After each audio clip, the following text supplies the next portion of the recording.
أعوذ بالله من الشيطان الرجيم. بسم الله الرحمن الرحيم. إن الله وملائكته يصلون على النبي يا أيها الذين آمنوا صلوا عليه وسلموا تسليما. اللهم صل على سيدنا ومولانا محمد وعلى آل سيدنا ومولانا محمد بعدد كل شيء معلوم لك. 57ویں مجلس بروز جمعہ بوقت صبح 24 رمضان 545 ہجری مدرسہ معمورہ. صاحبزادو، ذرہ برابر صدق مجھ کو صدقہ ہی سمجھ کر دے دو. تمہارے مال اور جو کچھ میں تمہارے گھروں میں ہے سب میری طرف سے تم کو معاف. میں تم سے بجز صدق اور اخلاص کے نہیں چاہتا اور اس کا نفع بھی تمہارے ہی لیے ہے. میں تم کو چاہتا ہوں تمہارے لیے نہ کہ اپنے لیے. اپنی ظاہری اور باطنی زبانوں کے الفاظ کو پابند بناؤ کہ جو منہ میں یا دل میں آئے سوچے سمجھے بغیر نہ بول دیا کرو، کیونکہ تم پر نگران مقرر ہیں.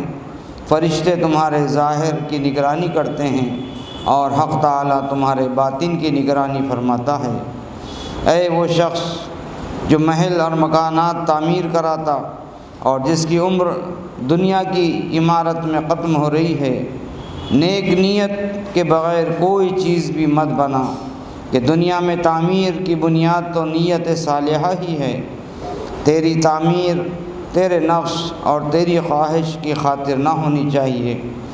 جاہل دنیا میں چونکہ اپنے نفس، اپنی خواہش، اپنی طبیعت اور اپنی عادت کی بنا پر شریعت کے حکم اور حق تعالیٰ کی قضا اور قدر کی موافق کے بغیر تعمیر کرتا ہے، بس ضرور ہے کہ نہ اس کے لیے نیت صالحہ درست ہوگی، نہ وہ مکان جو اس نے بنایا ہے اس کے لیے مبارک ہوگا. اس میں دوسرے لوگ بسیں گے اور قیامت کے دن باز پرس اس سے ہوگی کیونکہ بنایا تھا اور کہاں سے خرچ کیا تھا اور کیوں خرچ کیا تھا. سب کا اسی سے حساب لیا جائے گا. رضا اور موافقت کا خواہاں بن اور اپنے مقصوم پر قناعت کر، اور جو تیرے مقصوم میں نہیں اس کا طالب نہ ہو. حضور اکرم صلی اللہ علیہ وسلم نے فرمایا کہ اللہ کا سخت ترین عذاب بندے کے لیے یہ ہے کہ وہ اس شے کی طلب میں لگے جو اس کے مقصوم میں نہیں. تو میرے پاس آتا ہے اور میرے متعلق تجھ کو حسن ظن حاصل نہیں، لہذا میرے وعظ سے تجھ کو کامیابی ہرگز نہ ہوگی. تجھ پر افسوس، دعویٰ تو تیرا یہ ہے کہ تو مسلمان ہیں، حالانکہ تو اعتراض کرتا ہے اللہ جل جلالہ اور اس کے نیک بندوں پر. تو اپنے دعوے میں جھوٹا ہے. اسلام تو لفظ استلام سے مشتق ہے کہ کتاب اللہ، سنت رسول اللہ کے حکم کی حفاظت کے ساتھ حق تعالیٰ کی قضا و قدر کے سامنے سر جھکانا اور اس کے افعال پر رضا حاصل ہو. پس اس وقت تیرے لیے اسلام کا دعویٰ صحیح ہوگا. لمبی لمبی آرزوؤں کی نحوست ہی ہے جو تجھ کو حق تعالیٰ کی معصیت اور مخالفت میں ڈالتی ہے. جس وقت بھی تو آرزو کو کوتاہ کر لے گا تو خیر اور خوبی تیرے پاس آ جائے گی.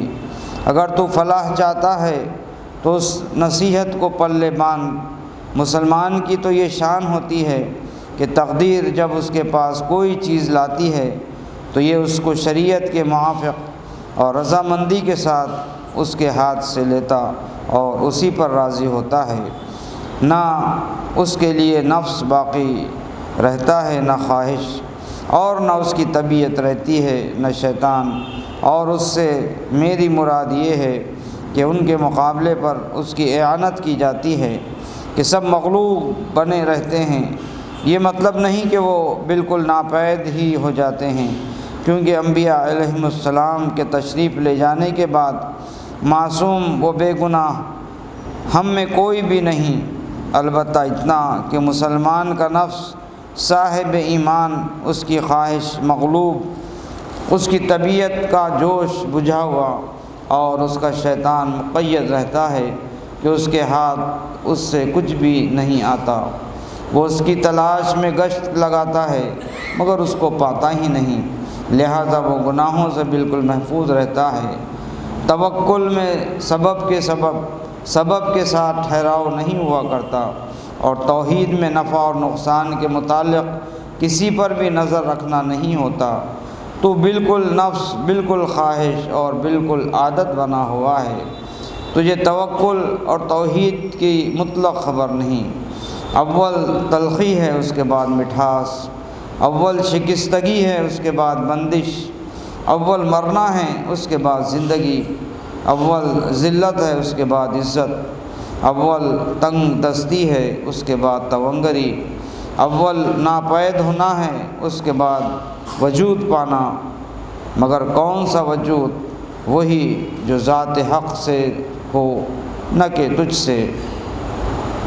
اگر تو اس ابتدائی سختی پر صابر رہا تو جو کچھ حق تعالیٰ سے چاہتا ہے وہ تیرے لیے درست ہے، ورنہ تیرے لیے کچھ بھی درست نہ ہوگا۔ جو چیز بھی تجھ کو حق تعالیٰ سے غافل بنائے وہ تیرے لیے منحوس ہے۔ اگر فرائض و سنت ادا کرنے کے بعد نفل نماز اور روزہ ہی کیوں نہ ہو، جب تو نے فرض روزہ ادا کر لیا اس کے بعد نفل روزہ رکھا اور اس میں بھوک پیاس نے تجھ کو اپنے شغل میں لگا کر حق تعالیٰ کے سامنے تیرے قلب کو حاضر رہنے اور اس کا دھیان رکھنے اور اس کے ساتھ بالطف گزران سے کہ جس پر اس کی صحبت اور قرب کا مدار ہے تجھ کو باز رکھا، گویا شیطان ٹٹی کی اوٹ شکار کھیل گیا۔ تو بندہ حجاب، بندہ خلق اور اپنے نفس و ہوا کا بندہ بن گیا۔ عارف اپنے علم اور باطن کے ساتھ حق تعالیٰ کی معیت میں اس کے قرب کے نیچے کھڑا ہوتا ہے کہ اس کی قضا اور قدر کے ساتھ گھومتا رہتا ہے۔ جب تھک جاتا ہے تو بغیر اس کے کہ خود گھومے، بواسطہ دست قدرت اس کو گھمایا جاتا ہے، بغیر اس کے خود حرکت کرے اس کو حرکت دی جاتی ہے، بغیر اس کے کہ خود ساکن ہو اس کو ساکن بنا دیا جاتا ہے، اور من جملہ ان اصحاب کہف کے ہو جاتا ہے کہ جن کے حق میں حق تعالیٰ نے فرمایا کہ ہم ان کو کروٹیں دیتے ہیں دائیں طرف اور بائیں طرف۔ جب ان سے بیچارگی ظاہر ہوتی ہے کہ خود ہلنے کی طاقت ہی نہیں رہتی تب ان کو ہلایا جاتا ہے۔ کسب معاش اور ریاضت میں حرکت کرنے کی ضرورت ہے، قدرت کے وقت اور سکون اور شان تسلیم کی ضرورت ہے، بیچارگی کے وقت حرکت کی حاجت ہے، تیرے وجود کے وقت اور سکون کی حاجت ہے، تیرے گم ہو جانے کے وقت حرکت کی ضرورت ہے۔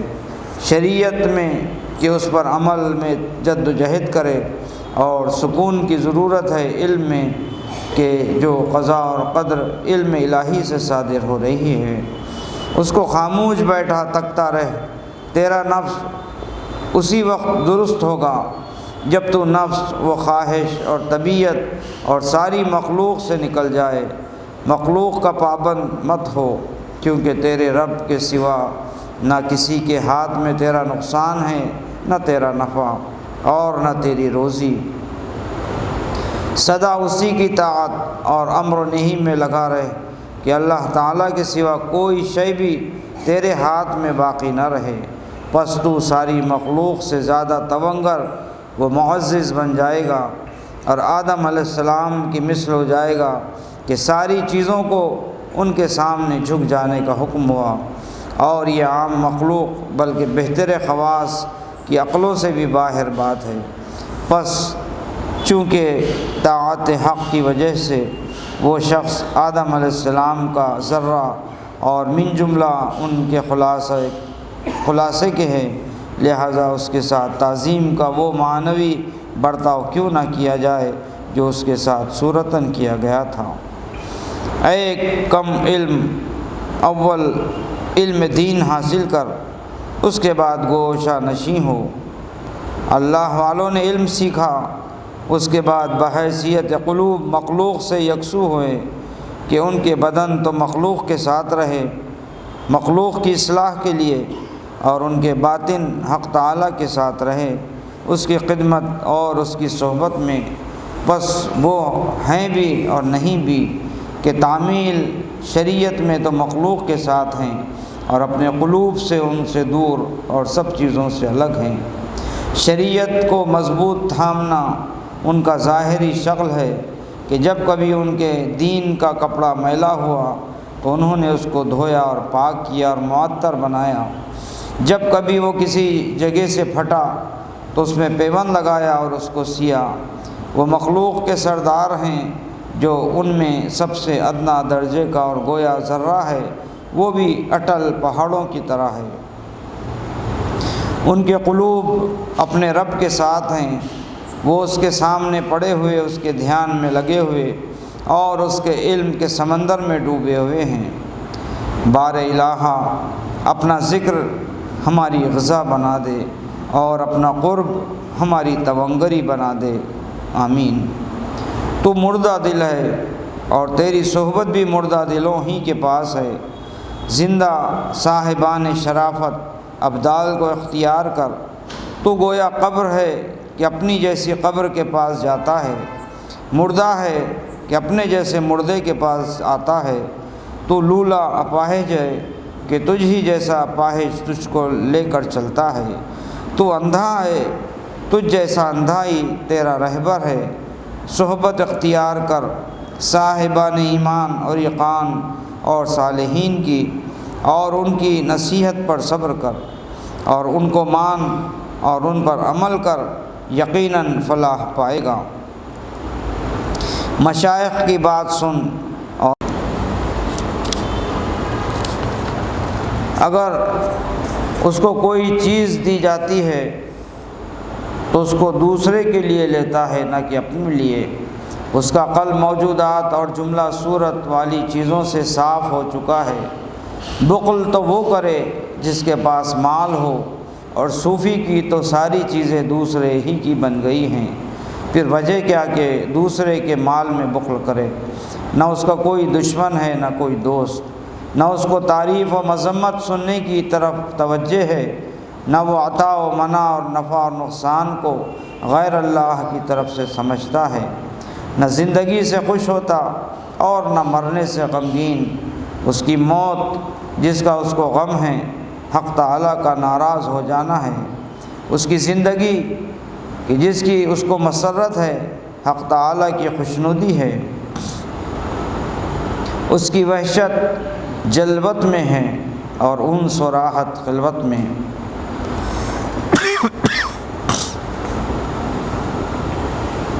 اپنے رب کی یاد اس کا کھانا ہے اور انس کی شراب اس کا پانی۔ ضروری بات ہے کہ وہ دنیا کی کنکریوں اور دنیا کے مال و اسباب پر بخیل نہ ہو، کیونکہ اس کو سب سے استغنا حاصل ہے۔ اے ہمارے پروردگار، ہم کو عطا فرما دنیا میں بھی بھلائی اور آخرت میں بھی بھلائی، اور ہم کو بچا لے دوزخ کے عذاب سے۔ 58ویں مجلس بروز جمعہ بوقت صبح 1 شوال 545 ہجری، مدرسہ معمورہ۔ کب تک تیری یہ حالت رہے گی کہ علم بڑھے گا اور عمل نہ کرے گا؟ علم کی کتاب کو طے کر اور اخلاص کے ساتھ عمل کرنے کی کتاب کو کھولنے میں مشغول ہو، ورنہ تیرے لیے فلاح نہیں۔ تو فقط علم حاصل کر رہا ہے، تو اپنے افعال میں حق تعالیٰ پر بڑا دلیر بن گیا ہے۔ تو نے اپنی آنکھوں سے حیا کی چادر ڈال دی اور حق تعالیٰ کو اپنی طرف دیکھنے والوں میں سب سے کمتر سمجھ لیا کہ سب کے سامنے گناہ کرتا شرماتا ہے، مگر اس کے سامنے نہیں شرماتا۔ تیرا لینا اور نہ لینا اور ساری حرکات اپنے خواہش نفس ہیں، پس لابد تیری خواہش نفس تجھے برباد کرے گی۔ اپنی ہر حالت میں اللہ جل جلالہ سے شرما اور اس کی شریعت پر عمل کر۔ جب تو ظاہر شریعت پر عمل کرے گا تو عمل تجھ کو حق تعالیٰ کی معرفت کے قریب کر دے گا۔ بار الہا ہم کو غافلوں کے خواب غفلت سے بیدار فرما۔ جب تو گناہوں کا مرتکب ہوگا تو مصیبتیں آئیں گی اور تیرے اوپر آ کر پڑیں گی، بس اگر تو نے توبہ کر لی اور اپنے پروردگار سے معافی مانگی اور اس سے مدد چاہی تو مصیبتیں اگر آئیں بھی تو تیرے آس پاس آ کر گریں گی۔ مصیبت کا آنا تیرے لیے ضروری ہے کہ بھٹی میں تپائے بغیر سونا کھرا نہیں بنتا، پس اللہ سے سوال کر کہ اس کے ساتھ تجھ کو صبر و معافقت عطا فرما دے تاکہ تیرا اور حق تعالیٰ کا تعلق محفوظ رہے۔ اس وقت مصیبت کے گھونٹ صرف بدن میں رہیں گی اور دل کے اندر نہ آئیں گی، ظاہر میں رہے گی باطن میں نہیں، مال میں رہے گی دین میں نہیں، بس اس وقت مصیبت نعمت بن جائے گی نہ کہ عذاب۔ اے منافق، تو اللہ اور رسول کی اتباع میں صرف نام پر قناعت کر بیٹھا کہ معنی سے کچھ واسطہ نہیں، تیرے ظاہر اور باطن دونوں کا جھوٹ ہے، پر ضرور ہے کہ تو دنیا اور آخرت دونوں میں ذلیل رہے۔ اصل ذلیل نافرمان شخص ہے، حقیقت میں اصل ذلیل وہی ہے جو جھوٹ بولے۔ اے عالم، تو اپنے علم کو دنیا داروں کے پاس بیٹھ اٹھ کر میلہ مت کر، باعزت شے کو ذلیل شے کے عوض مت بیچ۔ علم تو باعزت ہے اور ذلیل وہ دنیا ہیں جو ان کے ہاتھوں میں ہیں۔ مخلوق قادر نہیں کہ جو چیز تیرے مقسوم میں نہ ہو وہ تجھ کو دے دے، تیرا مقسوم تو صرف ان کے ہاتھوں جاری ہو جاتا ہے کہ دینے والا تو خدا ہے اور واسطہ بن گئی مخلوق۔ بس جب تو صابر بنا رہے گا تو ان کے ہاتھوں تیرا مقسوم آئے گا۔ تیرے معزز حالت میں تجھ پر افسوس، جس کو خود دوسرے کی طرف سے رزق ملتا ہے وہ دوسرے کو رزق نہیں دے سکتا، جو خود عطا کا محتاج ہے وہ دوسرے کو عطا نہیں کر سکتا۔ اللہ کی طاعت میں لگ اور اس سے طلب کرنا ترک کر، کیونکہ اس کی ضرورت نہیں کہ تو اس کو جتلائے اور اپنی مصلحت سے اس کو واقف بنائے۔ حق تعالیٰ نے اپنی ایک کلام میں ارشاد فرمایا ہے کہ جس شخص کو میری یاد نے سوال کرنے سے مشغول بنائے رکھا تو جتنا میں سوال کرنے والوں کو دوں گا اس سے بدرجہ بہتر اس کو دوں گا۔ قلب کے بغیر صرف زبان کے ذکر میں نہ تیری عزت ہے نہ وقت۔ اصل ذکر تو قلب اور باطن کا ذکر ہے، اس کے بعد درجہ ہے زبانی ذکر کا۔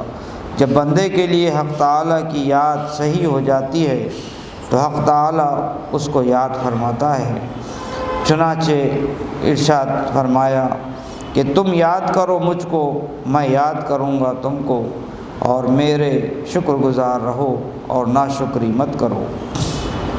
تو اس کو یاد رکھ تاکہ وہ تجھ کو یاد رکھے، تو اس کو یاد کرتا رہ کہ وہ تیرے بوجھ تجھ سے اتار دے، پس تو ہر گناہ سے خالی ہو جائے، سر تپا طاعت بلا معصیت بن جائے۔ پس اس وقت من جملہ ان کے جن کا ذکر فرمایا کرتا ہے تیرا بھی ذکر فرمائے گا۔ اس وقت تو اس کے ساتھ مشغول ہو کر اس کی مخلوق سے بے خبر بن جائے گا اور اس کا ذکر تجھ کو سوال سے غافل بنا دے گا۔ تیرا سارا مقصود وہی بن جائے گا، پس تو اپنے جملہ مقاصد سے غافل ہو جائے گا۔ جب وہی تیرا کل مقصود بن جائے گا تو ملکی خزانوں کی کنجیاں تیرے قلب کے ہاتھ میں دے دے گا۔ جو شخص اللہ سے محبت کرتا ہے وہ دوسروں سے محبت نہیں رکھتا، اس کی محبت تیرے قلب سے جملہ ما سوا کی محبت زائل کر دے گی۔ جب حق تعالیٰ کی محبت بندے کے قلب میں جم جاتی ہے تو غیر کی محبت اس کے قلب سے نکل جاتی، اسی کی محبت اس کے عضو میں سرایت کر جاتی اور اس کا ظاہر اور باطن عادت سے خارج کر کے آبادی سے باہر نکال لاتی ہے۔ پھر جب یہ مخلوق سے توحش کا اثر تام ہو جاتا ہے تو حق تعالیٰ اس کو محبوب بنا لیتا ہے۔ کیا تجھے عقل نہیں کہ اس کے ذریعے سے دیکھے اور سمجھے کیا تو کسی مرنے والے مبتلائے سکرات کے پاس کبھی نہیں بیٹھا؟ ان قریب تیرا نمبر بھی آیا چاہتا ہے کہ موت کا فرشتہ تیری زندگی کا دروازہ کھٹکھٹائے گا، پس اس کو جگہ سے اکھاڑ پھینکے گا اور تیرے درمیان اور تیرے متعلقین اور احباب کے درمیان جدائی ڈال دے گا۔ کوشش کر کہ تیری روح ایسی حالت میں قبض نہ ہو کہ حق تعالیٰ سے ملنے کو ناگوار سمجھ رہا ہو۔ اپنے مال آخرت کی طرف چلتا کر اور موت کا منتظر رہ، بس جو کچھ دنیا میں دیکھ رہا ہے اللہ تعالیٰ کے پاس اس سے بہتر دیکھے گا۔ یا اللہ ہمیں عطا فرما دنیا میں بھی خوبیاں اور آخرت میں بھی خوبیاں، اور ہمیں دوزخ کے عذاب سے بچا لے۔ صلی اللہ تعالی علی خیر خلقہ ونور عرشہ محمد وعلی آلہ واصحابہ وازواجہ وذریاتہ واہل بیتہ واحبابہ اجمعین برحمتک یا ارحم الراحمین۔ لا الہ الا اللہ۔